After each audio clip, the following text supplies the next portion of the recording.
The Ministry of Energy has recommended the lifting of a moratoria on power purchase agreements with independent power producers to enable capacity power supply that meets the growing energy demands in the country.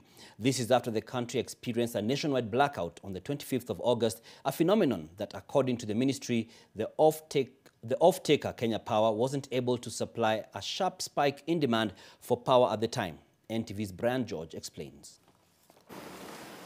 The Ministry of Energy, while appearing before Parliament Committee on Energy, revealed that the 25th August blackout was because of power supply system self-regulated reflexes to avert a complete destruction of the system.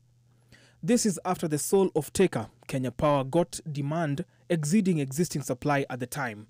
The remarks that are worth noting here are that with no generation deficit, there's a small surplus of about 134 megawatts, a very small headroom of 134 megawatts.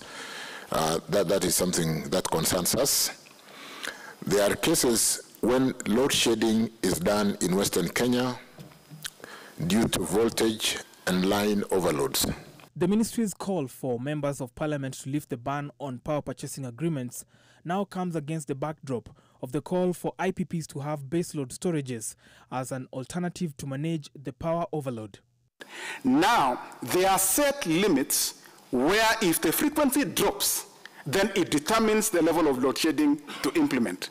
Now, if the frequency drops too much, and that means you've lost a very big generation or a very big load, what then happens would be a change in frequency that is too high that cannot be mitigated by load shedding.